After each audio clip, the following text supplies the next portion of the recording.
Old school sustainability has failed. After 40 years, it's time to replace the triple bottom line as the go-to model for business sustainability. I'm going to start in this video by going over the strengths and weaknesses of the triple bottom line and explain why I say that old school sustainability has failed. This is the first in a series of business sustainability masterclasses. So put your thinking head on, grab a pen and some paper, and start to take detailed notes. So what is the triple bottom line? The triple bottom line was a simple three-letter acronym representing ecology, economy, and equity. These three things were intended to be eye-opening, paradigm-shifting ideas for people 40 years ago in businesses who frankly were really then only interested on the one bottom line of the economy, financial sustainability. And John Elkington, working in those early days of sustainability when applied to businesses, had this idea to say, look, you've more than one bottom line to consider. You've more than just profits to consider. You've more than just the economics to consider. You have to think about the bottom line for the environment, for ecology. You have to think about the bottom line for society, for equity, for fairness. And this has been the ruling mental model for business sustainability for 40 years. And here we are, 40 years on, and we're still unsustainable. Arguably, we're less sustainable today than we were 40 years ago when we started to try to become more sustainable. And so, what are the strengths of this, and what are the weaknesses? I'm going to go into that now in more detail for you. When we look at this diagram, there's another equivalent that's very similar to it that people will often quote, and that's the 3 Ps, people, planet, profit. And sometimes each of these 3 areas is considered to be a circle, and these 3 circles overlap and sustainability is magically in the middle. Well, of course, these are oversimplified mental models. And in this case, we can create a fractal, and we can look at this as being 3 different buckets.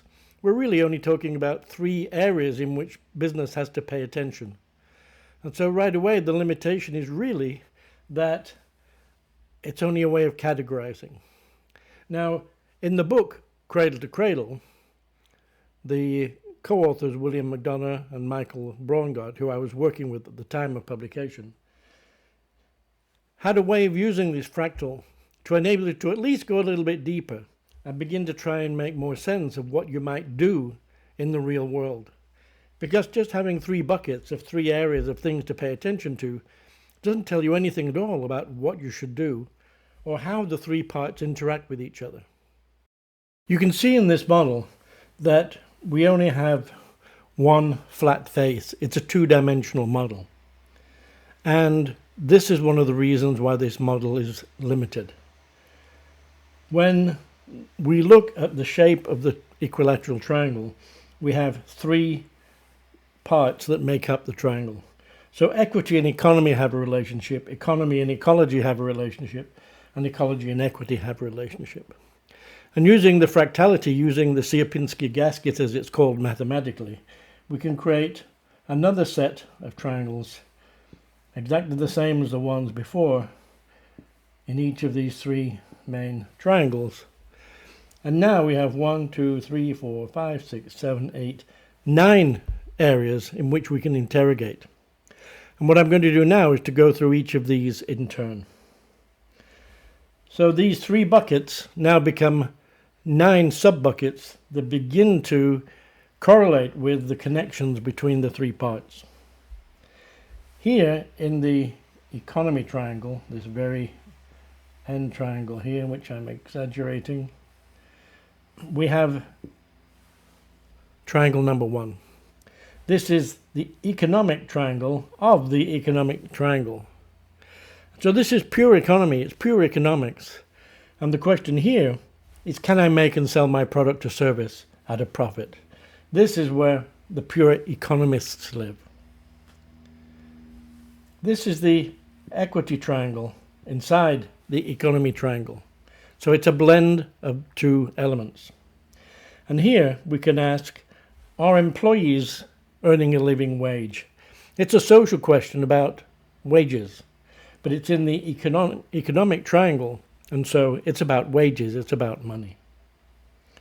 And then, right at the top here, we have the third triangle, which is the ecology triangle within the economic triangle. And this is where eco-efficiency lives. This is where the predominant business strategy that all businesses working on sustainability have been relying on mainly for all the work over this last 40 years. And this is the question of reducing, avoiding, and minimizing anything that we think isn't contributing towards sustainability. But it doesn't change the underlying business model. And there's the rub. And this is why we have to think about a new way of looking at business models, and that leads us later into the circular economy. And here we ask, are men and women being paid the same for the same work? It's an equity question about men and women, and it's also an economic question about wages. Here, in the fifth of the 9 areas, we have pure equity triangle within the equity triangle. This is, you might say, extreme equity. It's where sexism and racism live. Now we turn our attention to ecology within equity. How does fairness relate to ecology? Is it fair to expose workers and users of a product to toxicity in the workplace or in use? So it's fairness, but it's also about ecology or environment relating to toxicity. This is how we start to try and blend these 3 things, taking them 2 at a time. And finally here in the top ecology triangle, here, we do the same analysis. Ecology and ecology right up here, which is really number 8. This is the pure ecology. Are we following nature's laws? Have we eliminated the concept of waste? In nature, waste equals food. There is no concept of waste in nature. Everything becomes food for everything else, as Michael Braungart used to say.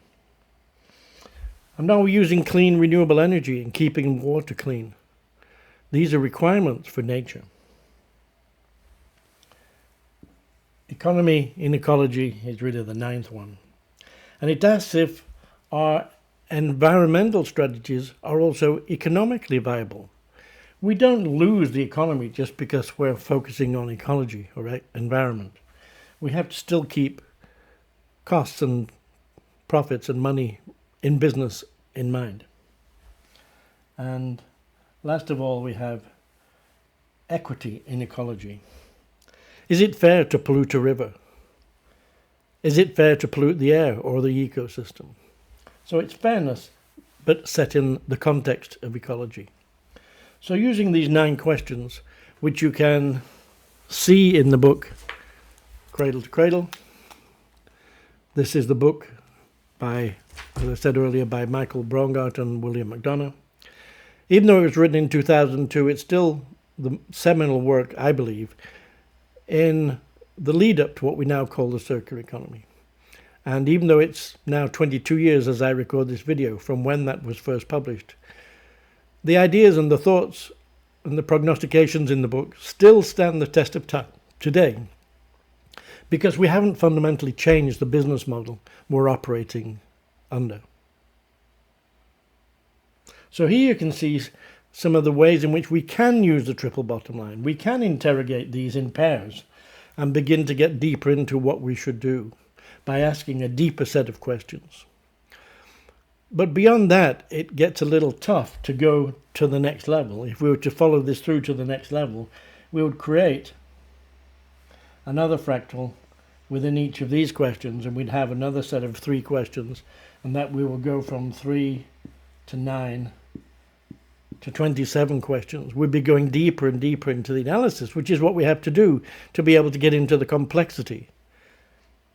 But it's really tough to start interrogating in this reductionist sort of a way with this 2-dimensional model.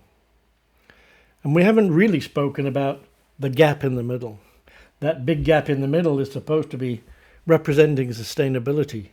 But how does that interact? Where does this come into play in all of these models? Well, in this analysis, it sits, of course, here in each of the little sub-triangles. And it's sort of telling us that, hey, we have to consider sustainability as well as answering the questions in each of these 9 or 27 areas. But how do we do that? And what do we even mean? What do we even mean by sustainability? Because sustainability is one of the most misunderstood, misrepresented concepts that I've come across in the 40 years of my business life. It's a little bit like, if I can make a sporting analogy, if I said to you, hey, after this, you've watched this video, why don't we go and have a game of football? I may turn up with a round ball that you would call a soccer ball here in the US. But you'll be turning up with an oval ball to play American football. And so if we only use the word football when we're communicating, we're actually miscommunicating because we don't have the same meaning attached to the word. And the same's true here with sustainability. And as I go deeper into my Design Like Nature framework, you'll see how I develop a new model for sustainability that integrates within the business model, the business framework, so that we get past this inability to communicate accurately to each other because we're using the same word, sustainable or sustainability, but we're not taking away the same understanding. We think we're talking to each other and we're understanding what we're saying to each other, but really we're talking right past each other. And so getting a better sustainability model is also a key to moving into a place where we can have a more active and practical dialogue about what to actually do in businesses to become more sustainable. So you can see that there are ways in which we can use the triple bottom line to begin to get closer to finding out what to do and how to do it when we come to trying to make a business more sustainable. But these 4 key issues still remain with the triple bottom line. There's no system or flow. The connections between the 3 elements of the triple bottom line are merely 2-dimensional. There's 2 things that connect to 2 things. There's no way of integrating the 3. We're still stuck in the same linear business model we were always in. And as you'll see in the future videos, this is a real fundamental sticking point. It's difficult to integrate the 3 elements of the triple bottom line, as we saw going through the fractality, going from 3 to 9 to 27 questions. And last of all, it's a flat 2-dimensional model that has limited data sets.